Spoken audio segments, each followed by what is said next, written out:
નમસ્કાર ગુજરાતના કહી શકાય કે ભાઈઓ બહેનો, ખાસ કરીને આજે જે નરી વાસ્તવિકતા અને જે ખરેખર ગુજરાતની વર્તમાન જે પરિસ્થિતિ છે એની વાત કરવી છે। કેમ કે આપણે બધાએ જ ઘણા સમયથી કહી શકાય કે આપણા પૂર્વજોએ કોંગ્રેસનું શાસન જોયું છે, ત્યારબાદ ભારતીય જનતા પાર્ટીનું છેલ્લા 27 વર્ષથી શાસન જોઈએ છીએ। અત્યારે ખરેખર જો જોવા જઈએ તો હું એવું માનું છું ત્યાં સુધી કે દરેક ઘરે એક એક બેરોજગાર તો હશે જ। અને આ જે પરિસ્થિતિ જે બની છે બરાબર, એ પરિસ્થિતિની પાછળ જે લોકો જવાબદાર છે એ લોકો અત્યારે પોતાની જવાબદારીથી ભાગી રહ્યા છે, પોતાની જવાબદેહીથી ભાગી રહ્યા છે અને કહી શકાય કે લોકોનું ધ્યાન ભટકાવવા માટે અને થોડા ઘણા ભડકાવવા માટે કહું તો પણ ચાલે, અને આ ધ્યાન ભટકાવવા માટે અલગ અલગ મુદ્દાઓ લાવી રહ્યા છે। જે મૂળ મુદ્દાઓ જે છે ખરેખર જે અત્યારની વર્તમાન ગુજરાતની જનતા અથવા ગુજરાતની જે પ્રજા છે એ પ્રજાના મૂળ મુદ્દા શું છે, તો કે એ મુદ્દા આપણે એક કહી શકીએ કે વર્તમાનમાં મોંઘવારીનો સામનો કરી રહ્યા છીએ।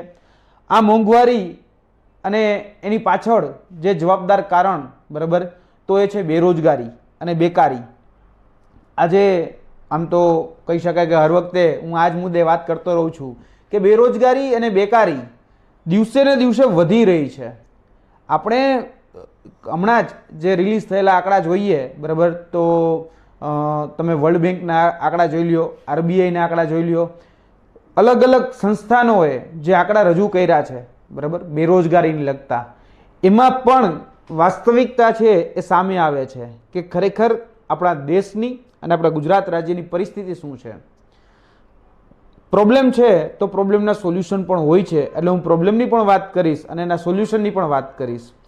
છેલ્લા ઘણા સમયથી જે કહી શકાય કે ગુજરાતનું જે યુવાધન છે, જે યુવા વર્ગ છે, એના માટે સતત મેં લડાઈઓ લડી।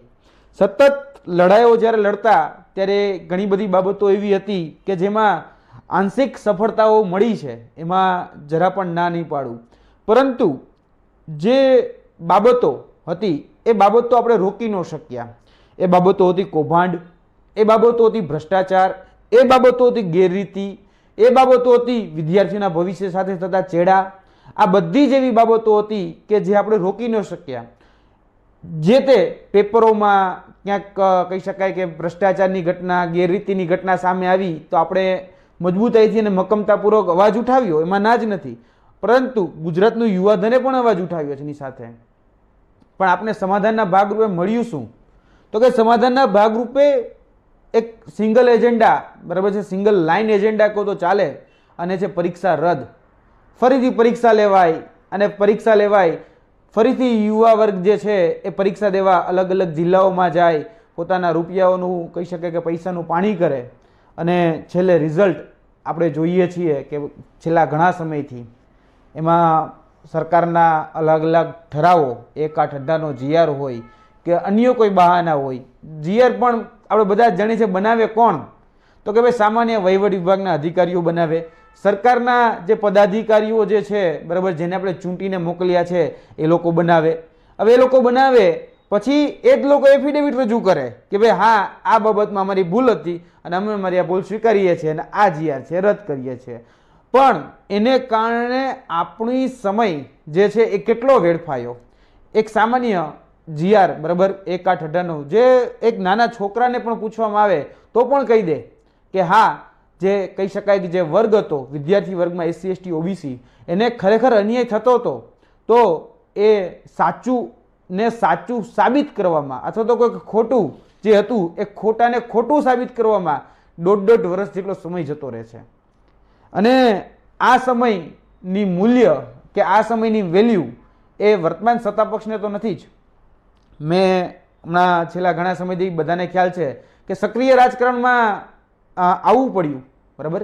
અમારી, હું એક બહુ સ્પષ્ટ કહું છું કે અમારી મજબૂરી છે કે મને પણ મારા જે વિદ્યાર્થીઓ છે એને ભણાવવા ગમે છે, એને ભણી ગણીને આગળ મોકલવા ગમે છે, એને એના સપના જે છે એને સાકાર કરવામાં મદદ કરવી ગમે છે, એને માર્ગદર્શન પૂરું પાડવું પડે છે, તો એ પૂરું પાડવું મને ગમતું હતું. પરંતુ જ્યારે વાત આવી કે ભાઈ જે બાબતોએ જે લોકો મહેનત કરે છે એના મહેનતનો રોટલો નથી મળતો, અને આ જે મહેનતનો રોટલો છે એ આપણે બધા જ જોઈએ છીએ કે જે અત્યારે કૌભાંડીઓ, બરાબર, જે એના આશ્રિતો છે, અને આમ હવે બહુ ખુલીને કહેવાનું મન થાય છે કે આ ભાજપના આશ્રિતો, ભાજપના જે નજીકના વાલા દવલાઓ, બરાબર, ભાઈ ભત્રીજા વાદ એ સીધો જ એમાં જોવા મળે. અને એટલી હદે કે તમે સહકારી હતી તો સહકારીનું તો એક રીતે જોઈએ તો આપણે બધા જ જાણીએ છીએ કે બોર્ડ હોય, નિગમ હોય કે પછી અન્ય સહકારી મંડળીઓમાં ચાલતી બેંકોની વ્યવસ્થા હોય કે દૂધ મંડળીની વ્યવસ્થા હોય, એ બધામાં જ પોતાના ભાઈ ભત્રીજાને એ લોકો સેટ કરતા. બોર્ડ નિગમ બધું જ એની પાસે, એટલે બધા જ પોતપોતાને અહીંયા સેટ કરી દીધા. વાત પછી આવી સરકારી ભરતીઓની, તો સરકારી ભરતીઓમાં પણ આ જ રીતે સિસ્ટમેટિક સ્કેમ અને સિસ્ટમેટિક કૌભાંડ, બરાબર, એ કરવાનું શરૂ કરી દીધું. અને એના જ મળતિયાઓએ, એટલે કે ભારતીય જનતા પાર્ટીના જ મળતિયાઓએ આ બધા જ નેક્સેસો ચાલુ કર્યા.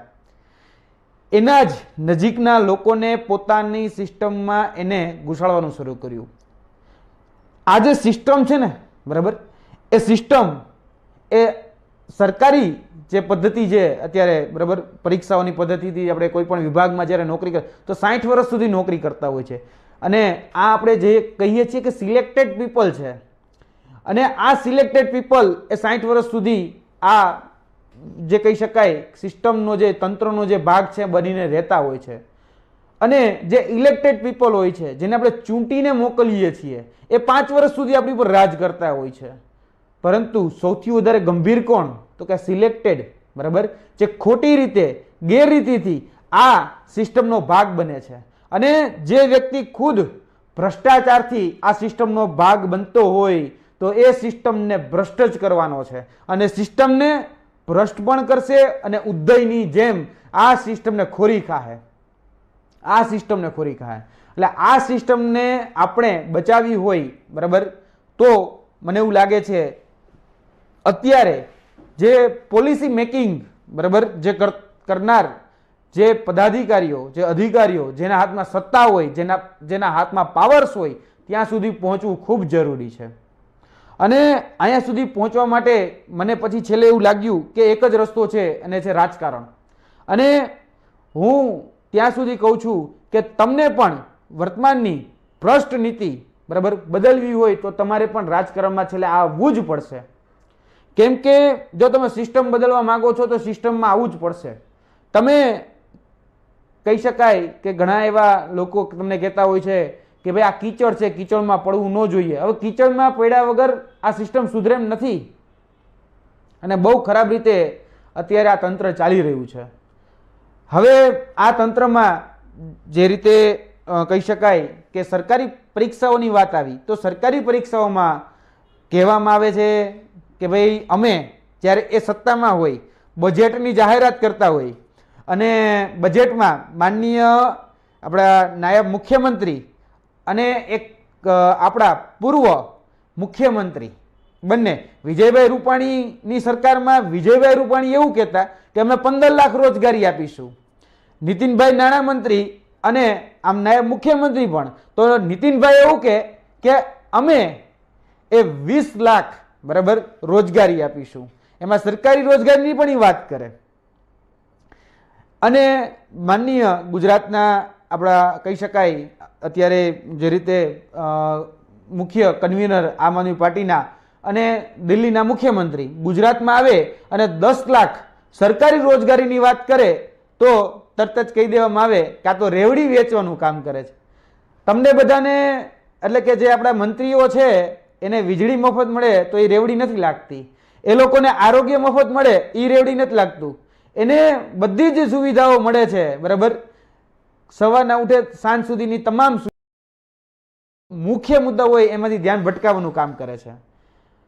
વર્તમાનમાં આપણે બધા જ જાણીએ છીએ કે જરૂર છે હર ઘર રોજગારની, અને એ હર ઘર રોજગારથી અને રોજગાર રૂપી જો દીવો એક સામાન્ય પરિવારના કુટુંબમાં જો થશે તો આખું ઘર એનાથી પ્રજ્વલિત થઈ જશે. આપણે બધાએ એક સંકલ્પ કરવાનો છે કે હવે તમે લોકો હર ઘર બેરોજગાર ઈચ્છતા હોય તો ભાજપને મત આપજો, તમારે સારી શિક્ષણ વ્યવસ્થા જોતી હોય તો આમ આદમી પાર્ટીને મત આપજો, તમારે સારું એજ્યુકેશનની સાથે આરોગ્ય વ્યવસ્થા જોતી હોય તોય તમે આમ આદમી પાર્ટીને વોટ આપશો. તમારે અત્યારે જે પરિસ્થિતિ કોરોના કાળમાં જોઈ એ જીતોને જાગતું ઉદાહરણ હતું કે આપણી પાસે ઓક્સિજન ન હોય, રેમડેસિવિર જેવા ઇન્જેક્શન ન હોય, અને ત્યાં જાય એટલે કઈ રીતે આપણી સાથેનું વર્તન કરવામાં આવતું એ પણ આપણે જાણીએ છીએ. તો આ બધી પરિસ્થિતિઓને ભૂલવી ન જોઈએ. આ મહેંગાઈમાંથી, આ મોંઘવારીમાંથી બહાર નીકળવા માટે આપણે સૌથી વધારે જે જરૂરિયાત બરાબર જેની છે કે આપણી જે ઇન્કમ અથવા તો કંઈ માલ એ ક્યાંથી આપણને મળે અથવા તો આપણી ઇન્કમમાં કઈ રીતે વધારો થાય એના માટે અમે સતત પ્રયત્નશીલ છીએ. અને વર્તમાનમાં જે 10 લાખ રોજગારી આપવાની વાત એ 5 વર્ષમાં જે કરવામાં આવી છે એ બાબતે પણ અમે તમને લોકોને આશ્વાસન આપીએ છીએ કે બધું જ શક્ય છે.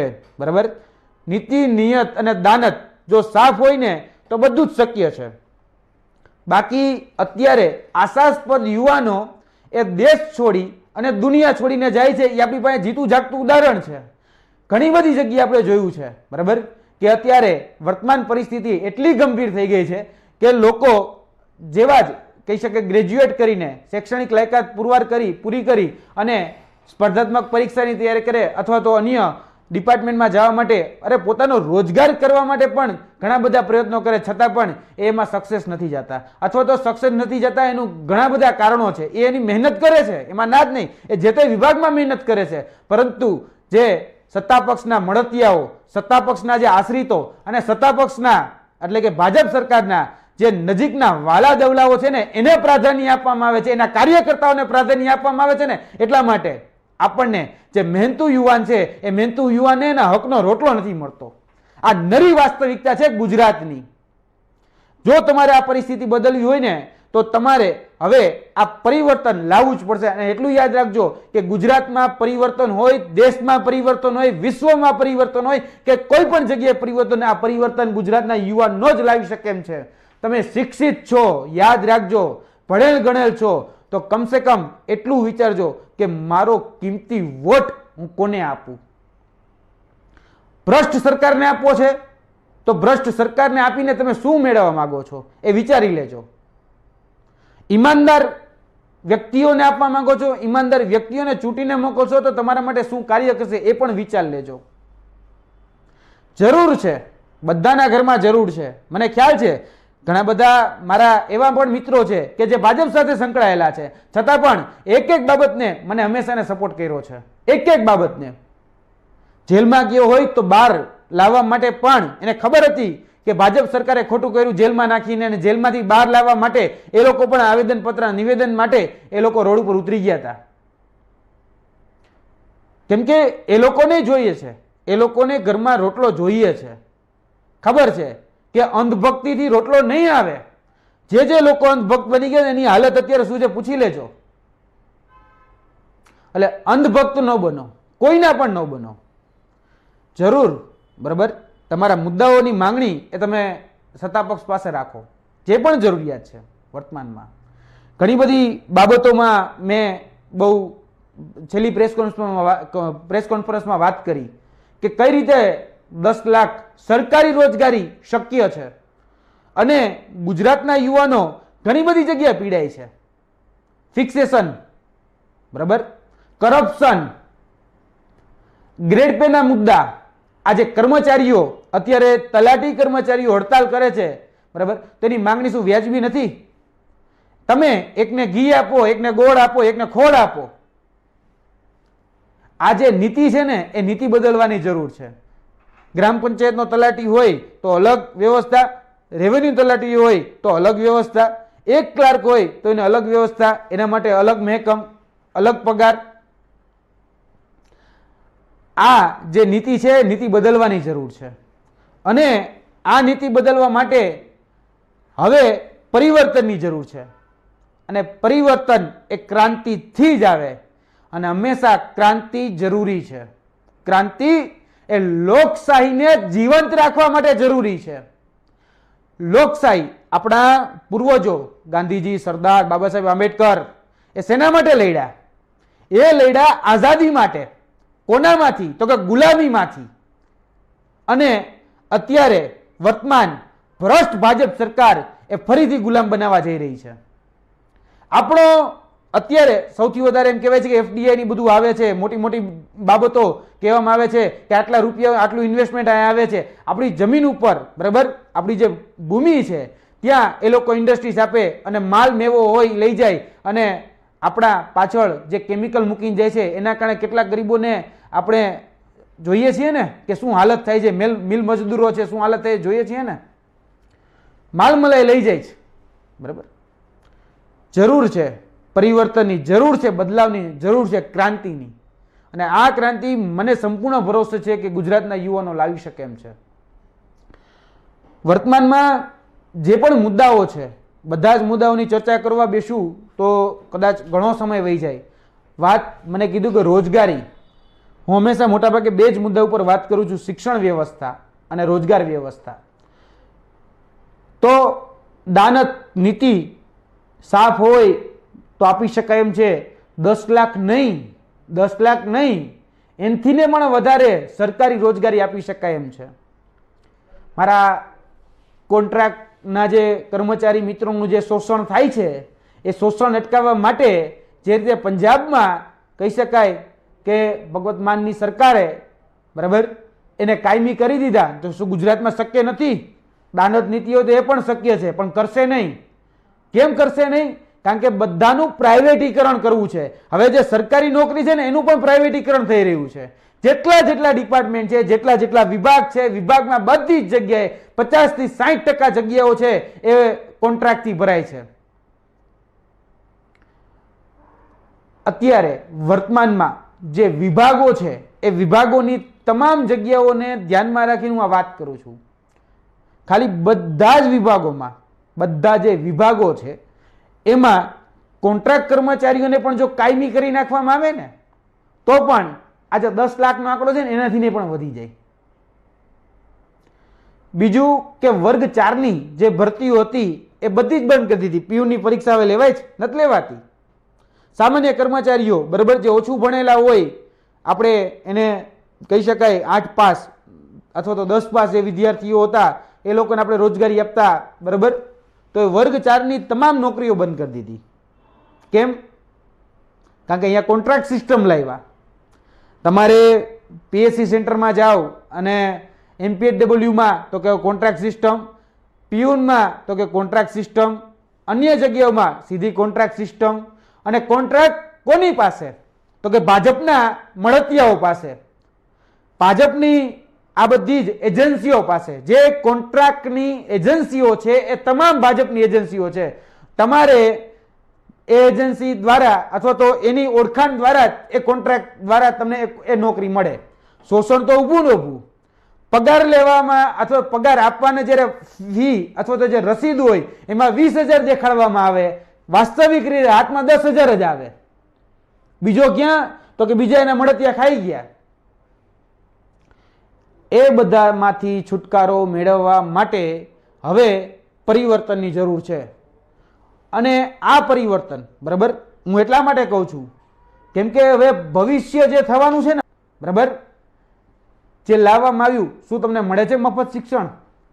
અને શિક્ષણ લેવા જાઓ તો એવી ખાનગી શાળાઓમાં અને બાલ મંદિરથી શરૂ કરો. હવે તો બાલ મંદિરના પગાર 50,000 રૂપિયા બાલ મંદિર, એલકેજી એચકેજી તો મૂકે ત્યાં તો 50,000 પગાર ચાલુ થઈ જાય. ટૂંકમાં એના ફી ભરવાનું ચાલુ થઈ જાય. આ કઈ તરફ જઈ રહ્યા છીએ આપણે? અને દિલ્હીમાં, પંજાબમાં ભાજપ સરકારે એક સારી શાળા બનાવી હોય, મને દાખલો આપો. એક સારી નવી કોઈ શાળા બનાવી હોય, દાખલો આપો. બંધ કેટલી કરી એનો હિસાબ અમારી પાસે છે. તમે બંધ કેટલી કરી?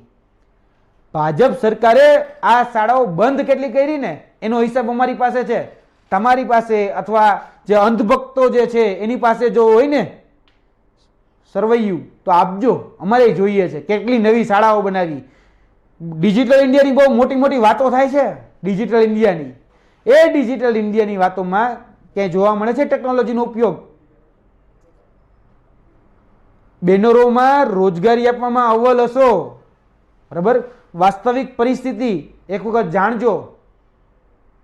અને વાસ્તવિક પરિસ્થિતિ કેવી છે તો કે એના વાલાદવલા, એના પેજ પ્રમુખો, એના ખુદ CR પાટીલ એવું કે તમે અમારા કાર્યકર્તા હોય તો કાર્યકર્તાને પહેલા પ્રાધાન્ય આપો, એટલે કાર્યકર્તાઓને, પેજ પ્રમુખોને અને હગાવાલાઓને પહેલા પ્રાધાન્ય અપાય. એટલે આપણે કઈ પ્રકારની લોકશાહીમાં જીવી રહ્યા છીએ એ જરા વિચારજો. હું તમારી સામે એક તર્ક મૂકું છું. આ કઈ દિશા તરફ આપણે જઈ રહ્યા છીએ એ વિચારવાની જરૂર છે. વાત ઘણા બધા એવા સેક્ટરો જે છે જેમાં અત્યારે ખાનગીકરણ, બરાબર, એનું પ્રાઇવેટાઇઝેશન એ થઈ રહ્યું છે. RTO હોય, ઉર્જા વિભાગ હોય, તમને બધાને ખ્યાલ છે કે હવે એ પ્રાઇવેટકરણ, બરાબર, એનું પ્રાઇવેટીકરણ થઈ રહ્યું છે. સરકારી, પછી અર્ધ સરકારી, પછી ખાનગી, બધા જ વિભાગોમાં અત્યારે પરિસ્થિતિ આ છે. અને પ્રાઇવેટ કરીને કરવાનું શું તો કે એના જે બિઝનેસમેન છે એને વેચી દેવાનું. અંદાણી અંબાણીને ખ્યાલ છે ને બધું. આપણી પાસે અત્યારે એરપોર્ટ વ્યવસ્થામાં અત્યારે કોનું બધું ચાલે છે આપણે જોઈએ જ છીએ, બરાબર. પેટ્રોલ વ્યવસ્થામાં કોનું બધું ચાલે છે આપણે ખ્યાલ જ છે ને.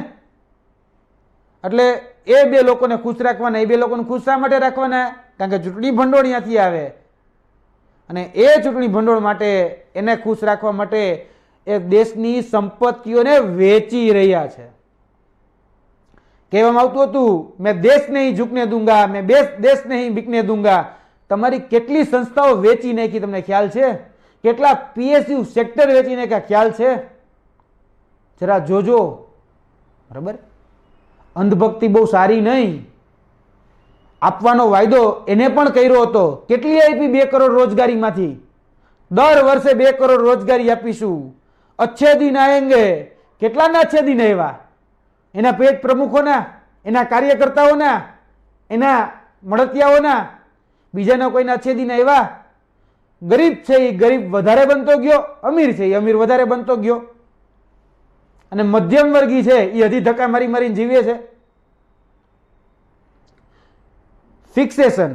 અત્યારે સરકારી રોજગારીમાં સૌથી મોટો કોઈ ઇસ્યુ હોય તો એ 5 વર્ષનું ફિક્સેશન, બરાબર. શા માટે? હાઈકોર્ટ, સુપ્રીમ કોર્ટ કહે છે ફિક્સેશન ન હોવું જોઈએ, છતાં પણ ફિક્સેશન છે. છતાં પણ ફિક્સેશન છે. આમ આદમી પાર્ટીની આ સરકાર બનીને, બરાબર, હવે ગુજરાતમાં 2022માં યાદ રાખજો આ ફિક્સેશન ઉપર પણ મેં વિચાર કર્યો કે આનો પીરિયડ ઘટાડી નાખવાનો, અને જે સવલતો, બરાબર, કાયમી કર્મચારીઓ જે છે એને જે મળે છે, એનું જે TADA છે, એને જે મોંઘવારી ભથ્થાઓ તમામ છે, એ મોંઘવારી ભથ્થાઓ કઈ રીતે આપી શકાય એ બાબતે અમે સીધું વિચારણા કરી રહ્યા છીએ. અને ચોક્કસપણે છે કે એક વખત અમે નિર્ણય નહીં નિશ્ચય કરીએ છીએ ને, જેવી સરકાર બને છે એવું કરીને બતાવીએ છીએ. દિલ્હીમાં જોઈ લેવાની છૂટ, પંજાબમાં જોઈ લેવાની છૂટ, તો ગુજરાતમાં પણ એ પરિવર્તન શક્ય છે. ઘરદીઠ વીજળી મફત આપવી શક્ય જ છે. 2 રાજ્યોમાં મળે જ છે. અને 2 રાજ્યોના હમણાં વર્તમાનમાં જે ચૂંટણી ઢંઢેરાઓ થયા ને એમાં ભાજપ સરકારે કીધું કે અમે ફ્રી આપીશું. ગુજરાતમાં આપીએ તો રેવડી થઈ જાય, અને એ જ લોકો બીજા રાજ્યમાં વાત કરે તો એમ કે ના અમે સવલતો આપીશું, અમે આ ગરીબોનું વિચારીએ છીએ, બરાબર. તમે ગેસ સિલિન્ડરની વાત કરી તો ગેસ સિલિન્ડર અત્યારે ક્યાં ભાવ પહોંચી ગયો ખબર છે ને બધાને? પહેલા વાત થતી કે અમે ઘરે ઘરે આપીશું, સિલિન્ડર ફ્રીમાં આપીશું. હવે આપણે કોઈ પણ ગેસ હોય ગાડીમાં પુરાવાનો કે ઘર વપરાશ માટેનો, તેમાં શું ભાવ થઈ ગયા દિવસે ને દિવસે. ખરેખર આમ તો મજાકમાં લેવા જેવો વિષય છે નહીં. બહુ હળવાશમાં આજે મારો વાત કરવાનો વિચાર હતો, અને બહુ હળવાશમાં હું બોલી રહ્યો છું, બહુ હળવાશમાં. કારણ કે પરિસ્થિતિ ખૂબ ગંભીર છે, અને આ પરિસ્થિતિ નો સામનો તમે કઈ રીતે કરી રહ્યા છો ને હું તો નથી જાણતો. કેમ કે ઘણા લોકો, તમને ખ્યાલ નહીં હોય, સ્પર્ધાત્મક પરીક્ષામાં લોકો મહેનતથી પાસ થવા માગે છે, મહેનતથી પોતાના હકનો રોટલો અને પોતાનો હકનો કોળિયો એ ઈચ્છે છે. પણ આ ભાજપના મળતિયાઓ એ હકનો રોટલો એ જે મહેનતુ લોકો છે ને ત્યાંથી છીનવી અને જે ગેરલાયક, બરાબર, જે નાલાયક વ્યક્તિઓ છે ને એને આપી રહ્યા છે. અને તો પણ તમારા પેટનું પાણી નથી હલતું. મને નવીનતા લાગે બધું જોતા. સૌથી વધારે વિદેશમાં જવાનો આંકડો અત્યારે આપણી પાસે છે કે સૌથી વધારે લોકો અત્યારે દેશ છોડી રહ્યા છે. અત્યારે સૌથી વધારે લોકો દેહ પણ છોડી રહ્યા છે, કંટાળીને. બધી આશાઓ રાખી હોય આશાસ્પદ યુવાનોએ, બરાબર, સપનાઓ રાખ્યા, જ્યારે સપનાઓ તૂટતા જોવે ને ત્યારે શું પરિસ્થિતિ ઊભી થાય છે.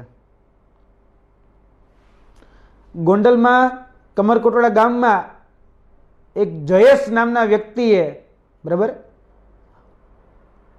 મેં રાજકોટમાં એ વ્યક્તિને સ્પર્ધાત્મક પરીક્ષાની તાલીમનો અમારો જ્યારે સેમિનાર હતો ત્યારે તાલીમ આપી હતી કે કઈ રીતે પરીક્ષાઓ પાસ થઈ શકાય.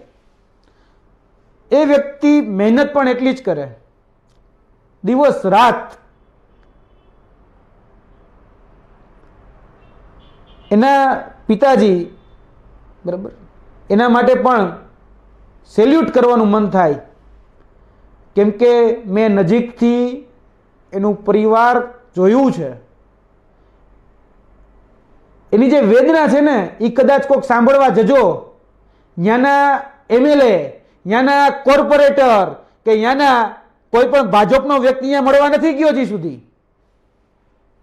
આ નરી વાસ્તવિકતા તમને કહું છું. અને આ એક જયેશની વાત નથી, એક જયેશની વાત નથી. ગુજરાતના તમામ જિલ્લાઓ તાલુકામાં પરિસ્થિતિ આ છે. અમુક જગ્યાએ બહાર આવે છે, અમુક જગ્યાએ નથી આવતું. કેમ?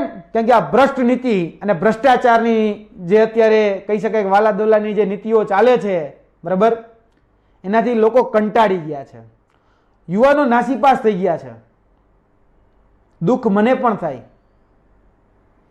કારણ કે યુવાનોને જ્યારે અમે સપના દેખાડતા હોય કે ના ભાઈ તું કરી શકે છે, તારાથી થઈ શકે, કોમ્પિટિટિવ એક્ઝામ હોય એમાં કઈ રીતે પાસ કરી શકાય, પણ પછી ખબર પડે કે આ સીટો તો જ્યારે બહાર પડી એ પહેલેથી જ ભાજપના મળતિયાઓને વેચાઈ ગઈ હતી. અત્યારે ABCDનો એ નથી આવડતો, બરાબર, એના માટે અત્યારે આંતરરાષ્ટ્રીય સ્તરે સિસ્ટમેટિક કૌભાંડો એ આપણા ગુજરાતમાં ચાલે અને બંધ ન થાય.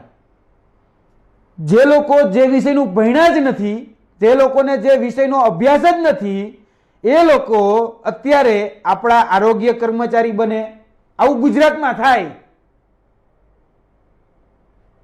બોગસ ડિગ્રી સર્ટિફિકેટો પાનના ગલ્લાઓની જેમ વેચાય છે. પાનના ગલ્લાઓમાં વેચાય ને એ રીતે વેચાય છે. જેને જે જોઈ લઈ જાય. અને હું સરકારને નહીં ખબર હોય, બધાને ખબર જ છે. અને બધાની કટકી ત્યાં સુધી પહોંચે છે એટલે બંધ નથી કરાવતા. જે તે કૌભાંડ લઈ લ્યો, ઉર્જા વિભાગનું કૌભાંડ લઈ લ્યો. એક ગામમાંથી, પરિવારમાંથી 45 લોકો લાગે અને એક્શન ન લેવાય.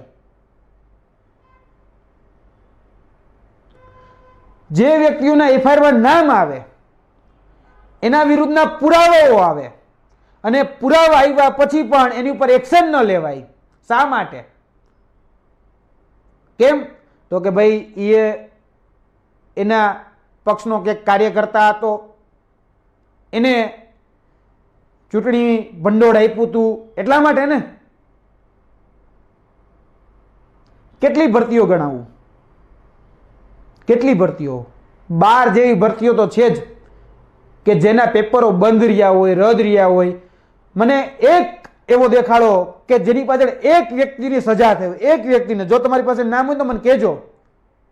બિન સચિવાલયનું કૌભાંડ બહાર લાવ્યું, હેડ ક્લાર્કનું બહાર લાવ્યું, એલઆઈડીમાં થયું ઘટનાઓ અને તલાટીમાં થઈ કૌભાંડ, ટેટ ટાટના પેપરો ફૂટ્યા, આ બધા જ કૌભાંડો થયા. એક આરોપીનું નામ અથવા એક આરોપીને સજા થઈ દેખાડો. અન્ય રાજ્યોમાં કાયદો છે કે 10 વર્ષની સજા અને 10 કરોડનો દંડ કોઈ પણ કૌભાંડીઓ પેપર ફોડનાર પકડાય તો. ગુજરાતમાં કેમ નથી? ગુજરાતની જે ભાજપ સરકાર છે એને એક જ બાબતની છે અને એ છે પાર્ટી હિત. ખરેખર જરૂરિયાત છે પ્રજાહિતની, પ્રજાવત્સલ, બરાબર, સારા નેતાઓની,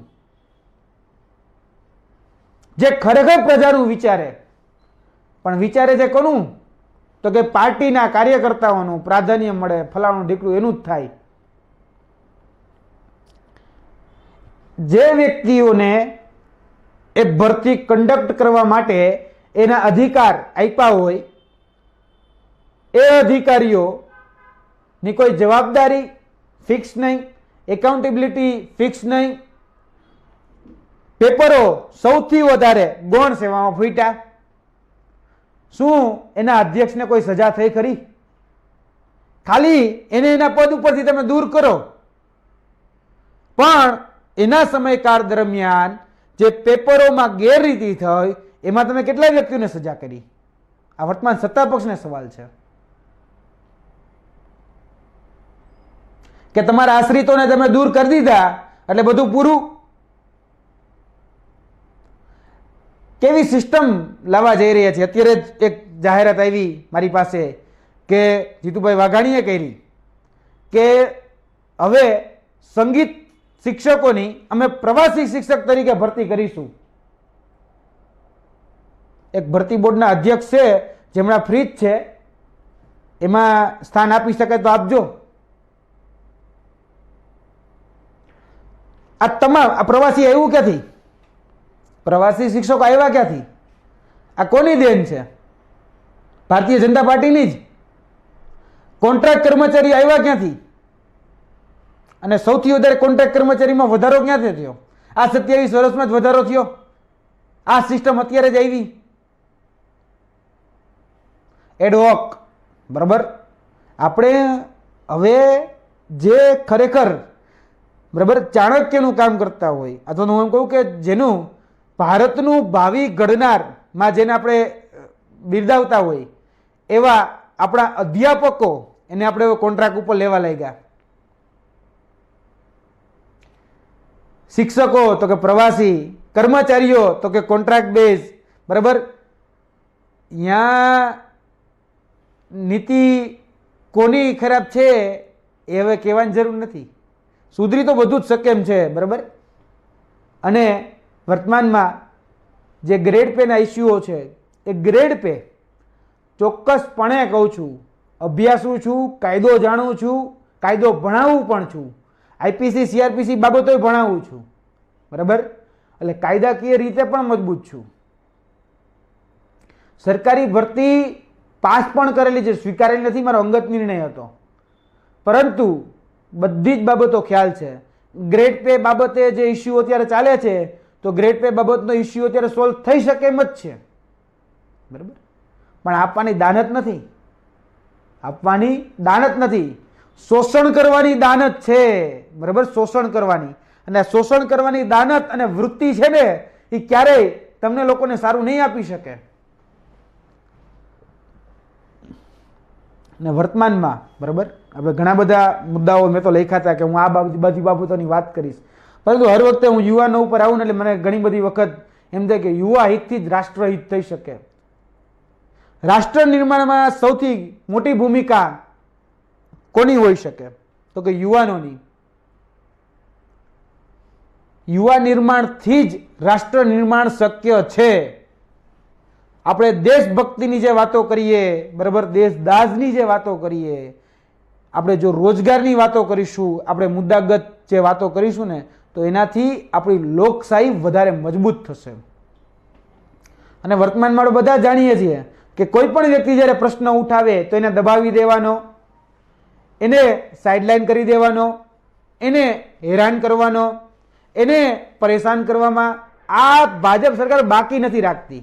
બધી જ જગ્યાએ કોઈ પણ જગ્યાએ યુવાનો માટે તમે અવાજ ઉઠાવો ગાંધીનગરમાં તો મારા જે એલઆરડીના યુવાનો બરાબર અત્યારે પણ પોતાની માંગણી રાખે છે કે ભાઈ અમને મહિલા સમકક્ષ જગ્યાઓ આપો.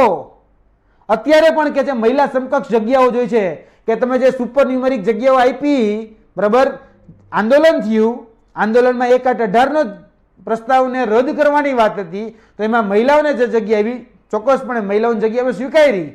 કોકના ઘરે રોજગારીનો દીવો થતો હોય તો સ્વીકારીએ, પરંતુ એના સાપેક્ષમાં એની તુલનામાં તમે કમસે કમ પુરુષ ઉમેદવારો સાથે તો અન્યાય ન કરો. તો એ અત્યારે માંગણી કરી રહ્યા છે. તલાટીઓ વર્ષોથી અત્યારે રાહ જોઈ રહ્યા છે. 2016-17થી તલાટીની ભરતી નથી થઈ અને ગ્રામ પંચાયતોમાં ચૂંટણી થઈ ગઈ બરાબર. રાજકીય ભરતીઓ થઈ જાય, ટાઈમ ટુ ટાઈમ રાજકીય ભરતી થઈ જાય એ લોકોની, એમાં 2 મહિના પણ લેટ ન થાય, નિમણૂક આપવામાં તો જરાય લેટ ન થાય. પણ સરકારી રોજગારીમાં જો નિમણૂક આપવાની વાત કરીએ તો પેલા ચૂંટણીના ચોકઠા ગોઠવાય કે ચૂંટણી ક્યારે આવે છે, એનો લાભ કઈ રીતે લઈ શકાય, એને ધ્યાનમાં રાખીને પછી સરકારી રોજગારી અપાય. વર્તમાનમાં ઘણી બધી સરકારી રોજગારીઓ આપી શકાય એમ છે, પણ ચૂંટણીને ધ્યાનમાં રાખીને તમામ નિમણૂક અટકાવી દીધી કે ભાઈ જેવી જાહેરાત થાય ચૂંટણી એટલે આપણા નિમણૂક પત્ર આપવા આપણી વાહવાહી થાય. એટલે આજે ચૂંટણી જેવી જે માનસિકતા છે ને એ માનસિકતામાંથી ભાજપ સરકાર બહાર આવે. જરૂરિયાત છે બરાબર કે કૌભાંડો બંધ થાય, ભ્રષ્ટાચાર બંધ થાય, પરંતુ જેનો રાજા જ વેપારી હોય એની પ્રજા શું હોય, એની પ્રજાની છે છેલ્લે ભિખારી જ થવાની. અને અત્યારે આ જે આપણો રાજા છે એ શું કરે છે, મેં કીધું એમ કે જેટલા પણ સરકારી સંસ્થાનો છે એનું પ્રાઇવેટીકરણ કરે છે અને આ જ પ્રાઇવેટીકરણ જે છે એ પછી વેચી નાખે છે. એટલે આ જે સંસ્થાનો જે છે ને એ પણ અત્યારે બધી જ રીતે ખતમ થઈ રહ્યા છે. ખતમ. અત્યારની જે લડાઈ છે એ તમારું અસ્તિત્વ ટકાવવાની પણ લડાઈ છે અને લોકશાહી બચાવવાની પણ લડાઈ છે. અત્યારે નતર કહેવામાં શું ખબર છે કે વિરોધ પક્ષ મુક્ત સત્તા પક્ષ જોઈએ છે અને આપણા બંધારણમાં જોગવાઈ શું છે કે વિરોધ પક્ષ હોવો જ જોઈએ. વિરોધ પક્ષને તમે ખતમ કરવાની તમારી જે માનસિકતા બતાડો છો ને એ જ ઘણું બધું દેખાડી જાય છે. એટલે આજે ચૂંટણી જેવી જે માનસિકતા છે ને એ માનસિકતામાંથી ભાજપ સરકાર બહાર આવે. જરૂરિયાત છે બરાબર કે કૌભાંડો બંધ થાય, ભ્રષ્ટાચાર બંધ થાય, પરંતુ જેનો રાજા જ વેપારી હોય એની પ્રજા શું હોય, એની પ્રજાની છે છેલ્લે ભિખારી જ થવાની. અને અત્યારે આ જે આપણો રાજા છે એ શું કરે છે, મેં કીધું એમ કે જેટલા પણ સરકારી સંસ્થાનો છે એનું પ્રાઇવેટીકરણ કરે છે અને આ જ પ્રાઇવેટીકરણ જે છે એ પછી વેચી નાખે છે. એટલે આ જે સંસ્થાનો જે છે ને એ પણ અત્યારે બધી જ રીતે ખતમ થઈ રહ્યા છે. ખતમ. અત્યારની જે લડાઈ છે એ તમારું અસ્તિત્વ ટકાવવાની પણ લડાઈ છે અને લોકશાહી બચાવવાની પણ લડાઈ છે. અત્યારે નતર કહેવામાં શું ખબર છે કે વિરોધ પક્ષ મુક્ત સત્તા પક્ષ જોઈએ છે અને આપણા બંધારણમાં જોગવાઈ શું છે કે વિરોધ પક્ષ હોવો જ જોઈએ. વિરોધ પક્ષને તમે ખતમ કરવાની તમારી જે માનસિકતા બતાડો છો ને એ જ ઘણું બધું દેખાડી જાય છે. અત્યારે જે સિદ્ધાંતો બરાબર એને તો નૈવેદ્ય મૂકી દીધા છે, સિદ્ધાંતોની વાત તો આવતી જ નથી. વિચારધારા આપણે બધા જ જાણીએ છીએ કે કેવી છે. વિચારધારા એ સિંગલ એજન્ટ એટલી જ છે કે ચૂંટણી જેવી. ચૂંટણીમાં જે મદદ કરતા હોય એ એની નજીકનો, બાકી બધા બહારના કે દૂરના, એની કોઈ જરૂરિયાત એ પ્રકારની માનસિકતા થઈ ગઈ છે. એટલે વિચારધારા જે છે એમાં તો કાંઈ રહ્યું નથી. એ કેદીની ખોઈ બેઠી છે, કેદીની ખોઈ બેઠી. પહેલા કહેવાનું કે વિપક્ષ નબળો છે, પછી વિપક્ષમાં એમ કહેવાનું કે આ ભ્રષ્ટાચારી છે, આ વ્યક્તિ જે છે ને બધી રીતે બદનામ કરવાનો, પછી એ જ વ્યક્તિને બદનામ કરીને પોતાના પક્ષમાં લઈ લેવાનો. આવા ઉદાહરણો તમારી સામે છે ને. એટલે જો આ બધી જ બાબતોમાંથી છુટકારો જોતો હોય તો ખરેખર જરૂરિયાત જે છે એ છે રોજગાર. બરાબર, સરકારી રોજગાર, અર્ધ સરકારી રોજગાર, ઘણા બધા એવા પાસાઓ છે કે જેનાથી આ બધામાંથી આપણે સૌથી વધારે ગુલામ એટલા માટે રહે કે આપણે શિક્ષિત એ સમય નહોતા. બરાબર, કદાચ વધારે સમય જે આપણો ગયો તેમાં જે રીતે અને વર્તમાનમાં પણ એ જ જરૂરી છે. સારું શિક્ષણ વ્યવસ્થા હોય તો આપણે પ્રશ્ન પૂછતા થઈ જાય. અને વર્તમાન સત્તા પક્ષને કોઈ પ્રશ્ન પૂછે ને ગમતું નથી. અને આમ આદમી પાર્ટી એ જ આપે છે કે તમને સારું શિક્ષણ આપે છે, અને એ પણ ફ્રીમાં. બરાબર, એ ફ્રીમાં, જેથી કરીને ગરીબનો દીકરો હોય, દીકરી હોય, મધ્યમ વર્ગનો દીકરો હોય કે દીકરી હોય, અને અમીરનો દીકરો કે દીકરી હોય, એને ત્યાં જ આવીને ભણવાનું જ ભાઈ. અને સરકારી શાળાઓ જ મજબૂત કરવાની. શા માટે ભાઈ ખાનગી શાળાઓ મજબૂત કરવાની? અને ખાનગી શાળાઓ કેની છે બધા જ જાણીએ છીએ. ખાનગી કોલેજો, એન્જિનિયરિંગ કોલેજો કેની છે એ આપણે ખબર જ છે. એમાં કંઈ મારે બધાના નામ લેવાની જરૂર નથી. અને કઈ રીતે એની મંજૂરી મળે છે તો બધા જ જાણીએ છીએ કે કઈ રીતે બધી મંજૂરી મળે છે. એના નજીકના હોય, એમાં એની ટકાવારી ફિક્સ હોય એટલે તમને મંજૂરી મળે, બાકી મંજૂરી ન મળે. અને એ મંજૂરી મળે એટલે આપણે જે કહેવાય કે સામાન્ય બાળક જે આપણી પાસે ભણવા આવે છે એને આપણે લૂંટીએ છીએ. કેમ? કારણ કે આપણો રાજા વેપારી છે, અને રાજા વેપારી હોય પ્રજા ભિખારી જ થાય છેલ્લે. જે રીતે અત્યારે સરકારી સંસ્થાનો ખાલી થઈ રહ્યા છે અથવા તો ખાલી કરવામાં આવી રહ્યા છે, એનું ખાનગીકરણ થઈ રહ્યું છે. અને ખાનગીમાં પછી આપણે બધા જાણીએ છીએ કોને વેચવાના? એના નજીકના જે બિઝનેસમેનો છે એને જ. એટલે આ બધામાંથી બરાબર આપણે આજે કહીએ ને તો જેને પ્રકૃતિની રક્ષા કરી છે એ પ્રકૃતિ રક્ષક એવા આદિવાસીઓ, બરાબર, જેને હંમેશા આપણા જે સંસાધનો છે બરાબર એની રક્ષા કરી છે. પ્રકૃતિની રક્ષા એ સૌથી મોટી રક્ષા હોય છે. જે આપણા મૂળ નિવાસી, બરાબર, ખરેખર આપણે એને સક્ષમ નથી બનાવી શક્યા કે જે સરકારો અત્યાર સુધી આવી, બરાબર, આ 75 વર્ષમાં આપણે બહુ મોટી મોટી અમૃતકાળની વાત ન કરાય. આપણે આદિવાસીને શિક્ષણ આપી શકીએ છીએ? આપણે શું આદિવાસીને એક સારો રોડ આપી શકીએ છીએ, રસ્તા આપી શકીએ છીએ, એક સારું આરોગ્ય આપી શકીએ છીએ? અત્યારે આદર્શ નિવાસી શાળા હોય, એકલવ્ય સ્કૂલ હોય, એમાં શિક્ષકોની ખૂબ ઘટ છે, ખૂબ ઘટ. આખો આદિવાસી વિસ્તાર જોઈ લેવાની છૂટ. ખરેખર જો અહીંયા આપણે રોજગારી આપીશું ને તો એ રોજગારી લેખે લાગશે. જે વંચિતો છે, જે ખરેખર જરૂરિયાતમંદ લોકો છે, જે ગરીબ છે, ગાંધીજીએ જે સાચી વાત અથવા તો જે બાબત કહી હતી કે અંત્યોદય, બરાબર, તમે અંતિમ લોકો સુધી પહોંચતા જ નથી. અને પહોંચો છો તો ક્યારે? ફક્ત ને ફક્ત વોટ લેવાનો હોય ત્યારે.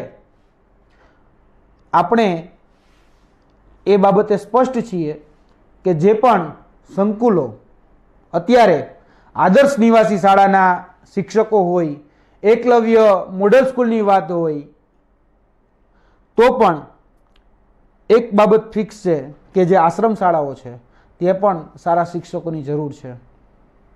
એમના બાળકો પણ ભણવા માગે છે. સરકારી રોજગારીમાં જે મહેકમ એનું નક્કી કરવામાં આવ્યું છે તે કેટેગરીનું, એટલે કે એસટી કેટેગરીનું, બરાબર, ટ્રાઇબલનું, એ મહેકમ પ્રમાણે રોજગારી આપવામાં નથી આવતી. એ પણ એક નરી વાસ્તવિકતા છે. એ બધા જ ક્રાઇટેરિયા પૂર્ણ કરે છે, છતાં પણ એના માટેની જેટલા પદ હોય છે એ પદ એને નથી મળતા. અને પછી સરકાર કહે છે કે આને હવે બેકલોગ કરીશું. અને ફરીથી એ તમામ સીટો જે છે એ કેરી ફોરવર્ડ થાય છે અને સીટો છેલ્લે અંતે તો ખાલી જ રહે છે. સક્ષમ યુવાન હોય છે છતાં પણ આપણે એને રોજગારી નથી આપી શકતા, એ નરી વાસ્તવિકતા છે. એક સારું શિક્ષણ નથી આપી શક્યા, એ નરી વાસ્તવિકતા છે. તો આપણે એવો સંકલ્પ લઈ લઈએ, આદિવાસી દિવસ છે તો આદિવાસી દિવસે આપણે સંકલ્પ લઈએ કે આપણે આદિવાસીના જે મૂળ બરાબર બાળકો છે, જે ખરેખર એને જે જરૂરિયાત છે, એમાં આપણે એને સારું શિક્ષણ આપીએ, સારું આરોગ્ય આપીએ, રોડ રસ્તા આપીએ, જેથી કરીને એ પણ પ્રગતિ કરી શકે. ગુજરાત મોડલની જે આપણે વાતો કરીએ છીએ, ખરેખર બેનરોમાં દેખાડવાની વાતો અને વાસ્તવિકતાની પરિસ્થિતિ એ બધા જ જાણીએ છીએ ખૂબ અલગ છે. જમીન આસમાનનો ફરક છે. હું તો કહું જમીન બ્રહ્માંડનો ફરક છે. બેનરોમાં રોજગારી દેખાડવામાં આવે કે ગુજરાતમાં કેટલા બેરોજગારો છે, તો કે 4,60,000 સમથિંગ એવો આંકડો આપવામાં આવે છે ભારતીય જનતા પાર્ટી દ્વારા, અથવા તો કહો તો ભારતીય જુમલા પાર્ટી દ્વારા, જેને હરેક વખતે જુમલા જ આપ્યા. 2 કરોડ રોજગારી આપીશું, કેટલી આપી? અરે કેન્દ્ર સરકારમાં 40 લાખ પદ છે, એમાંથી ખાલી 30 લાખ ભરાયેલા છે, 10 લાખ તો ખાલી છે. અને મારો આંકડો તો છે જ નહીં. ભાજપના જ મંત્રી જીતેન્દ્રસિંહે લોકસભામાં રજૂ કરેલો આંકડો છે. તમે જે ખાલી પદ છે એમાંય તમે રોજગારી નથી આપતા. જે 2 વર્ષથી બરાબર જેમાં આપણે પોસાય જ નહીં કે ખાલી જગ્યા રાખવી, અને એ ખાતું હતું આપણી પાસે ડિફેન્સ, એમાં છેલ્લા 2 વર્ષથી ભરતી નથી થઈ. જે સુરક્ષા સાથે જે પણ સંકળાયેલા હોય એ બધા જ જાણે છે બરાબર કે એમાં ખાલી પદ ક્યારેય ન પોસાય. તેમાં સત્તા પક્ષે એટલે કે ભાજપ સરકારે ખાલી પદ રાખ્યા અને પછી એક નવી સ્કીમ લાવ્યા બરાબર, અને સ્કીમ હતી અગ્નિપથ, અગ્નિવીર બનાવવાની. અમે ત્યારે કીધું સંસદવીર બનાવો. તમે 4 વર્ષ માટે કહી શકાય કે જવાનને લ્યો છો, નથી તમે એને કોઈ મેડિકલ એલાઉન્સ આપવાના, નથી એને કહી શકાય કે આફ્ટર રિટાયર્ડના જે લાભો છે એ આપવાના, એ નથી અન્ય કોઈ બાબતોના લાભો આપવાના. દેશ માટે શહીદ થવા માટે જુવાન તૈયાર થઈ જાય, પણ એનું આપણે મૂલ્ય, ભલે આપણે એમ કહીએ છીએ કે પૈસાથી ન, કોઈનું પણ મૂલ્ય છે પૈસાથી ન આપણે તોલી શકીએ, સ્વાભાવિક છે, પરંતુ કમસે કમ આપણે એને સક્ષમ તો બનાવી શકીએ, એના પરિવારને એક ટેકો તો કરી શકીએ ને. ન આપણે કોઈ એની પાછળ કહી શકાય કે પેન્શન આપીએ, ન અન્ય કોઈ બાબતો. ખરેખર જે માનસિકતા સાથે અથવા તો જે વિચારધારા સાથે વર્તમાન ભાજપ સરકાર જે રીતે કામ કરી રહી છે એ પ્રકારે આગળની સ્થિતિ ખૂબ ગંભીર થવાની છે, ખૂબ ગંભીર. જે પણ અંધભક્તો છે એને કદાચ મારી વાત નહીં ગમે, પુષ્કળ જગ્યાઓ વર્તમાનમાં પણ ખાલી છે. ઉર્જા વિભાગ હોય, આરોગ્ય વિભાગ હોય, આરટીઓ હોય, ઘણી બધી જગ્યાઓ ખાલી છે, ઘણી બધી જગ્યાઓ. આપવાની દાનત હોય તો ઘણું બધું આપી શકાય એમ છે, કેન્દ્ર સરકારમાં પણ આપી શકાય એમ છે. ફિક્સ પગાર બરાબર, જે શોષણ કરવામાં આવે છે એ શોષણ કરવાનું હવે બંધ કરી દો. જે લાભો નથી મળતા એ લાભો આપવાનું ચાલુ કરો. પેન્શન જે નથી મળતું બરાબર, અને પેન્શન માટે અત્યારે લોકો અત્યારે પોતાની વાત રજૂ કરી રહ્યા છે, એ પણ ખૂબ ગંભીર છે, ખૂબ ગંભીર. અલગ અલગ સંસ્થાઓ બરાબર ખતમ કરવાનું જે કાવતરું ચાલી રહ્યું છે, જે ષડયંત્ર ચાલી રહ્યું છે, જ્યારે તમને ખબર પડશે ને કે આ ષડયંત્ર ચાલતું હતું ને એમાં તમે જ્યારે એનો ભોગ બનશો ને ત્યારે બહુ મોડું થઈ ગયું હશે, બહુ મોડું. વર્તમાનમાં પરિસ્થિતિ ખૂબ ગંભીર છે, ખૂબ ગંભીર. મને નેતાની જેમ બોલતા નથી આવડતું. હું જમીન સાથે જોડાયેલો વ્યક્તિ છું, હું યોદ્ધા છું, હું યોદ્ધાની ભાષામાં વાત કરી શકું, ક્રાંતિકારી વિચારો ધરાવું છું, ક્રાંતિકારી રીતે વાત કરી શકું. મને નેતાની જેમ બોલતા નહીં આવડે. હું તમને પણ કહું છું કે બનો ને તો પ્રેક્ષક ન બનતા ક્યારેય, યોદ્ધા બનજો, પ્લેયર બનજો અને ગ્રાઉન્ડ ઉપર લડજો. વર્તમાન ભાજપ સરકારે બરાબર આપને જે માઇક આંગળા બનાવ્યો છે ને, માઇક આંગળા, એ માઇક આંગળી માનસિકતામાંથી બહાર આવો અને પોતાના હક, અધિકાર અને ન્યાય માટે લડતા શીખો. આજનો યુવાન બરાબર પોતાના હક, અધિકાર અને ન્યાયની વાત ન કરી શકે. યુવાન બરાબર જેનું જોમ, જુનૂન, જુસ્સો ક્યાં છે? આટલો બધો અન્યાય થાય છે. લડવું બધા એ જ પડશે. કોઈ એકલા યુવરાજસિંહથી ક્રાંતિ નહીં આવે. ઘરે ઘરે યુવરાજસિંહ જોશે, ઘરે ઘરે બરાબર, ઘરે ઘરે યુવરાજસિંહ જોશે. આ બધું પરિવર્તન એકલા યુવરાજસિંહથી શક્ય પણ નથી. બધા જ ઘરે ઘરમાં જ્યારે યુવરાજ બરાબર, ભગતસિંહ બાજુના ઘરે નહીં. શા માટે બાજુના ઘરે? પરિવર્તન આપણે જોઈએ છે તો આપણે આપણા માટે લડવું પડશે. આપણી જે આવનાર પેઢી છે એ પેઢી માટે લડવું પડશે. અને લડશો બરાબર તો જ લડશો ને તો જ કંઈક મળશે. જે લડે છે એને કંઈક મળે છે બરાબર. અને લડવું ખૂબ જરૂરી છે બધા જ બરાબર. હું એમ ત્યાં સુધી કહીશ કે બધા જ મોરચે લડવું જરૂરી છે, બધા જ મોરચે. કોઈ રોજગારીની અમે વાત કરી છે તો કાલને કાલ કઈ જેવી સરકાર બનશે ને આપી 5 વર્ષનો અમારી પાસે રોડમેપ છે. ફિક્સેશન દૂર કરવાનો રોડમેપ છે. કોન્ટ્રાક્ટ કર્મચારીઓને કાયમી કરવાનો રોડમેપ છે. જે બાબતો કીધી છે ને અમે ડંકેની ચોટ ઉપર પુરવાર કરી શકીએ એમ છીએ.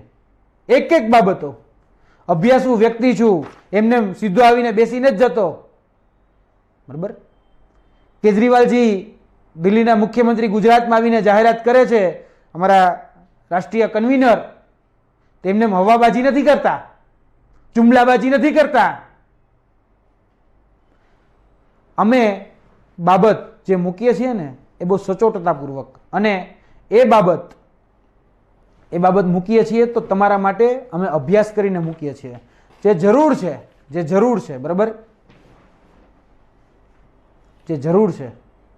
હવે આપણે આપણા પરિવારને આમાંથી બહાર લાવવાની. બાકી ગુજરાતમાં નહીતર પછી એવું થાય કે ઓલા અત્યારે ઋતુ પણ એવી ચાલી રહી છે, ધાણીની જેમ પેપર ફૂટે છે, અત્યારે ફૂટે છે બરાબર. અને ભવિષ્યમાં જો પેપર ફૂટવાની નીતિ રાખવાની જે માનસિકતા ધરાવતી પાર્ટી છે એને ચૂંટશો તો પણ છેલ્લે પરિસ્થિતિ તો એ જ આવશે. એટલે હવે તમારે નક્કી કરવાનું છે. તમારા વોટનું મૂલ્ય શું હોઈ શકે એ પણ તમારે જ નક્કી કરવાનું છે. કોઈ બીજો નક્કી કરીને નહીં આપે. તમારે તમારા માટે લડવું પડશે અને આગળ આવવું પડશે. અને અત્યારે બધે જ આખું કદાચ દેશ જાણે છે કે ઈમાનદાર બરાબર, કટ્ટર ઈમાનદાર કહો ને તો પણ ચાલે કે એક જ છે પક્ષ અત્યારે કે જે તમારી વાત સાંભળે અને નિરાકરણ લાવે. હું એ પાર્ટીમાં છું એટલે એના વખાણ કરું છું એવું નહીં. બધી જગ્યાએ જોઈ લેવાની છૂટ, ઉદાહરણો સ્થાપિત કર્યા છે, બાકી જુમલા નથી કર્યા. 1 મહિનાની અંદર કડક કાયદો બનાવીશું, કોઈ ચમરબંધીને છોડીશું નહીં બરાબર. આવું તમે ટીવી ડિબેટમાં સાંભળ્યું છે મારી સાથે. ક્યાં ચમરબંધીને પકડો, કયો એવો કાયદો બનાવ્યો, બન્યો કાયદો આજ સુધી પેપર ફોડનારા ઉપર. અને અમે કહીએ છીએ કે જેવી સત્તામાં આમ આદમી પાર્ટી આવીને એ જ દિવસોમાં, થોડા જ દિવસોમાં અમે કડક કાયદો બનાવીશું પેપર ફોડનારા ઉપર કે જે પણ પેપર ફોડે છે એને કડકમાં કડક સજા થાય. પારદર્શિતાપૂર્વક પરીક્ષાઓ લેવાય એ અમારો હેતુ છે. ફક્ત કાગળો ઉપર નહીં કે અમે પારદર્શી છીએ, અમે સંવેદનશીલ છીએ. સંવેદનશીલતા એમ નથી આવતી. લોકોની સંવેદનાઓને સમજો બરાબર. અને આ વખતે ગુજરાત મને ખબર જ છે પરિવર્તન માગે છે અને પરિવર્તન એ આવશે જ બરાબર. એ પરિવર્તન આવશે જ. ઘણા બધા મુદ્દાઓ ઉપર આવનાર દિવસોમાં આપણે ચર્ચા કરીશું. રોજગારી બાબતે જે મેં નિર્ધાર કર્યો છે બરાબર, જે મેં દ્રઢ નિશ્ચય કર્યો છે એ અમે નિશ્ચય તમામ અભ્યાસો કરીને, તમામ જગ્યાઓનું આંકલન કરીને અને જે વર્તમાન પરિસ્થિતિઓ છે એમાં અમે જેટલું આપી શકીએ સક્ષમ છીએ, બરાબર, આપી શકવા માટે પણ સક્ષમ બનીશું ત્યારે ચોક્કસપણે તમને આપીશું. હવે પરિવર્તન માટે તમામ યુવાનોએ જાગવાનો સમય આવી ગયો છે. સૂતેલાને તો કોઈક જગાડી શકે, પણ જે સૂતા હોવાનો ડોળ કરતા હોય ને એને ક્યારેય ન જગાડી શકાય. વિવેકાનંદ બહુ સારું કહેતા, ઉઠો જાગો ને ધ્યેય પ્રાપ્તિ સુધી વળગા રહો. તો હવે હું તમને ઉઠાડવા, તમને જગાડવા આવ્યો હતો, આવનાર દિવસોમાં પણ આવીશ કે હવે જાગી જાઓ, પોતાના હક, અધિકાર અને ન્યાય માટે જાગી જાઓ, લોકશાહીને બચાવવા માટે જાગી જાઓ, જેથી કરીને તમારી આવનાર પેઢી, વર્તમાન પેઢી ને એને એનું મહેનતનું ફળ મળે. બધું જ પછી ટેક્સમાં ન જાય, બરાબર, અને ટેક્સના પૈસાનું પણ સારી રીતે ઇમ્પ્લિમેન્ટેશન થઈ શકે, બરાબર, એનું પણ આયોજન આવનાર દિવસોમાં જે રીતે પંજાબમાં થઈ રહ્યું છે, બરાબર, જે રીતે દિલ્હીમાં થઈ રહ્યું છે એવું ગુજરાતમાં પણ થાય એ ઉમ્મીદ સાથે અમે ચાલી રહ્યા છીએ. ચોક્કસપણે આવનાર દિવસોમાં અલગ અલગ મુદ્દાઓમાં હું તમારી સાથે લાઈવ મળતો રહીશ.